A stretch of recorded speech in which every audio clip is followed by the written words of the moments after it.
Hello everyone. तो दोस्तों UP PCS के अंतर्गत राज्य कृषि सेवा के 268 पदों पर भर्ती के लिए आवेदन कल यानी कि 10 अप्रैल से शुरू हो जाएंगे।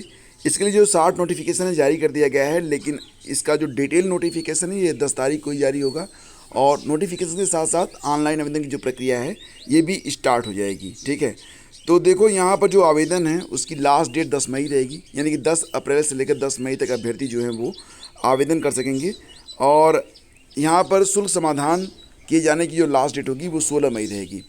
तो वर्तमान में सम्मिलित राज्य कृषि सेवा परीक्षा 2024 के लिए जो रिक्तियों की कुल संख्या है तो ये 268 है, लेकिन अभी ये जो सीटें हैं वो घट बढ़ सकती हैं।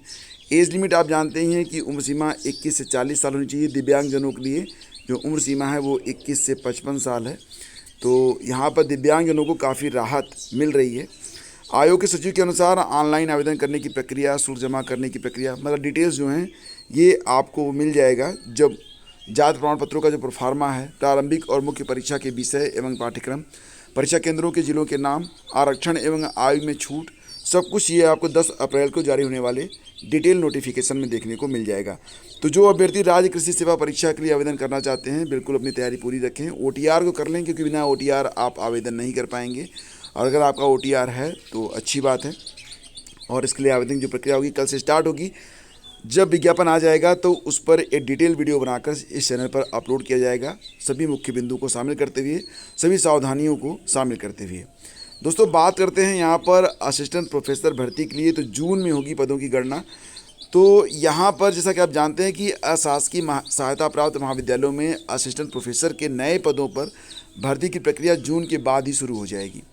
तो फिलहाल ये नियमावली में है, ठीक है, क्योंकि पहले था कि नियमावली में तो कुछ था नहीं, नियमावली थी ही नहीं, लेकिन अब ये कहा गया है कि जून में पदों की संख्या गिनी जाएगी कि कितने असिस्टेंट प्रोफेसर के पद रिक्त हैं। जुलाई में इसका जो अध्याचन होगा वो आयोग को भेजा जाएगा कि इन पदों पर भर्ती की जानी है। तो हर साल वैकेंसी आएगी असिस्टेंट प्रोफेसर की नई नियमावली के मुताबिक। अभी इसके पहले ऐसा कुछ नहीं था, अनिश्चितता बनी रहती थी। अब देखो जून अच्छा समय है, क्योंकि 4 जून को नई सरकार बन जाएगी। उसके बाद आसानी से इस पर कोई भी प्रभाव नहीं पड़ेगा, मतलब ना तो चुनाव आचार संहिता होगी ना ही कोई ऐसी मुश्किलें होगी। ठीक है, तो आयोग की नियमावली में प्रावधान किया गया है कि हर साल जून तक शिक्षकों की सेवानिवृत्ति से जो पद खाली होंगे उच्च शिक्षा निदेशालय उन रिक्त पदों की गणना करेगा और इन पदों पर भर्ती के लिए निदेशालय जुलाई की शुरुआत में शिक्षा सेवा चयन आयोग के पदों को अध्याचन भेज देगा। फिलहाल अभ्यर्थियों को अभी पुरानी भर्ती पूरी होने का इंतजार है। अगस्त 2022 में आवेदन की प्रक्रिया जिसके लिए पूरी हो चुकी है। पदों की संख्या 1017 थी और इस पर तकरीबन 1,14,000 अभ्यर्थियों ने आवेदन कर रखा है। नए आयोग के गठन के इंतजार में भर्ती अटकी हुई थी और इन पदों पर अब उच्चतर शिक्षा सेवा आयोग के माध्यम से भर्ती होती थी। फिलहाल देखते हैं कि ये भर्ती कब तक हो पा रही है। और ये अच्छी बात है कि आपको नया विज्ञापन जून में तो इसके पदों की संख्या आपको पता चल जाएगी और जुलाई में आपको नया विज्ञापन देखने को मिल सकता है। वहीं पर फ्रेंड्स अगर बात करें तो सीटीईटी में आवेदन फॉर्म में सुधार की प्रक्रिया जो है शुरू हो चुकी है। तो आवेदक जो हैं वो फॉर्म में भरे गए ब्यौरे, कोर्स और परीक्षा शहर में 12 अप्रैल तक बदलाव कर सकते हैं, जिसके तहत वो अपने नाम, माता पिता के नाम, लिंग, जन्म की तारीख, श्रेणी समेत अन्य ब्यौरों को भी बदल सकते हैं। तो जो लोग अपना करेक्शन करना चाहते हैं फटाफट करेक्शन कर लें। और चुनावों के चलते एसएससी की 3 भर्ती परीक्षाओं की तिथि में भी बदलाव किया गया है। तो ये परीक्षाएं 5 से 29 जून तक होंगी। तो कौन कौन सी परीक्षाएं हैं? एसएससी की 3 भर्ती परीक्षाओं की तिथियों में परिवर्तन किया गया है। मई और जून के पहले सप्ताह में होने वाली परीक्षाओं की तिथि बदली गई है। तो CHSL 2024 की परीक्षा की तिथि भी घोषित कर दी गई है।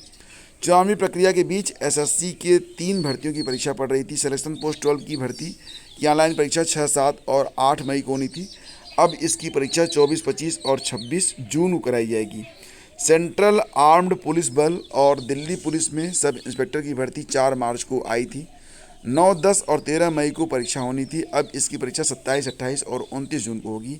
जेई भर्ती का विज्ञापन 28 मार्च को आया था। इसकी परीक्षा 4, 5 और 6 जून को होगी। अब ये परीक्षा मतलब जो होगी 5, 6 व 7 जून को होगी। ठीक है, तो 4 जून को तो रिजल्ट आना था, तो अब इसको जो है एक दिन और आगे कर दिया गया है। अब ये 5, 6 और 7 जून को करवाई जाएगी। तो ये जो है बदलाव की गई है। और दोस्तों बात करते हैं जेल के सिपाही ने RO का पेपर प्रयाग में किया था वायरल। देखो यहाँ पर जो खबर निकल के आ रही है आर.ओ. यादव के बारे में, तो फिलहाल बहुत ही शॉकिंग है। और यहाँ पर अगर हम इस पेपर की माने तो आर.ओ. यादव का जो पेपर था ये 9 तारीख को ही आउट हो गया था। फिलहाल खबर क्या है उसको देख लीजिए कि आर.ओ. यादव पेपर लीक प्रकरण में मेजा के राजू नयन मिश्रा से पूछताछ में बड़ा खुलासा हुआ है। प्रयागराज में पेपर वायरल करने में जेल के सिपाही का नाम लिया गया है। उस सिपाही ने खुद की तैयारी के लिए पेपर लिया था और इसके बाद व्हाट्सएप पर कई लोगों को शेयर कर दिया था। इसके बाद वो पेपर वायरल हो गया था। इसी वायरल कॉपी की मदद से पेपर लीक होने की पुष्टि हुई।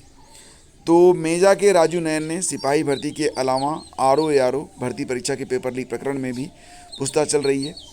उसने पुलिस को बताया कि 11 फरवरी को आयोजित आर.ओ. यादव परीक्षा से एक दिन पहले 10 फरवरी को उसे मधुबनी बिहार निवासी सुभाष प्रकाश ने पेपर दिया था।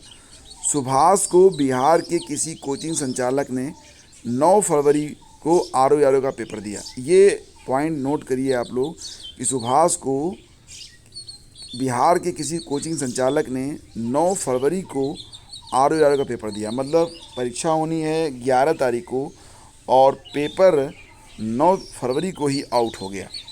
ठीक है, तो पेपर मिलने के बाद राजू नयन ने नैनी स्थित आरोग्यम अस्पताल में अपने अभ्यर्थियों को उत्तर रटवाए थे।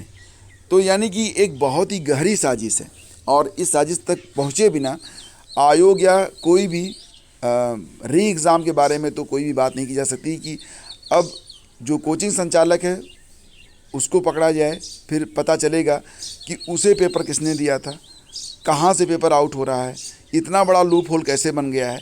सारी चीज़ों का पता लगाना बहुत ही ज़रूरी है और इसमें निश्चित रूप से समय लगेगा क्योंकि ये जो हैं अपराधी कहे जाएंगे क्योंकि धीरे धीरे इनके अपराध जो हैं वो साबित हो रहे हैं।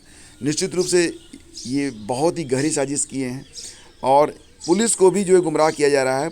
राजू को पुलिस लेकर जब पहुंच रही है होटल तो उसने अपना आईफोन नहीं दिया और कहा कि वो कहीं गुम हो गया है।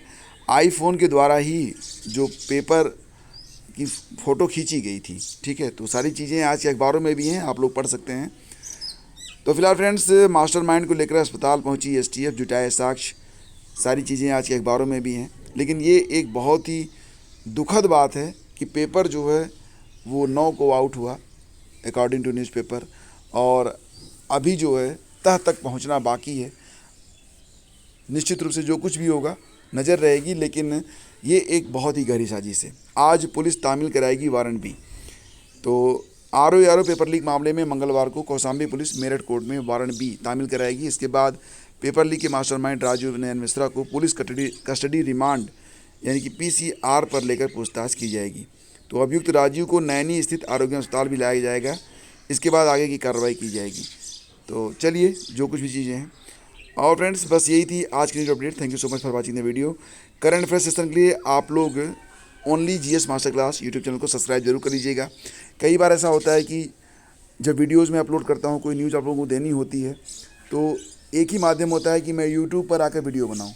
तो इसके लिए एक शॉर्टकट ये भी है कि आप लोग हमारा जो व्हाट्सएप चैनल है या टेलीग्राम चैनल है या दोनों को ही अगर आप ज्वाइन कर लें तो मैं वहाँ पर ऑडियो के फॉर्म में भी आप लोगों को न्यूज़ दे देता हूँ। और अगर आप करंट अफेयर और GS की तैयारी करना चाहते हैं तो हमारा जो नया चैनल है ओनली GS मास्टर क्लास, उसको सब्सक्राइब जरूर कर लें और इसका लिंक आपको वीडियो के डिस्क्रिप्शन में मिल जाएगा। ठीक है, और देखो friends, only GS master class पर मार्च माह का पूरा मंथली करंट अफेयर अपलोड कर दिया गया है। जाके अभी बात कर लें क्योंकि एग्ज़ाम से पहले अगर आप सोच रहे हैं या फिर टालेंगे तो ये काम हो नहीं पाएगा। आप कोई भी स्टडी का काम है उसको डेली बेस पर निपटाने का प्रयास करें। तैयारी का यही एक मूल मंत्र है। जैसे ही आप कहते हैं ना कि कल पढ़ लेंगे, समझ लो वो चीज़ आप नहीं पढ़ पाएंगे क्योंकि कल आज से ज़्यादा व्यस्त रहेंगे आप। Thank you so much. Please do like and share.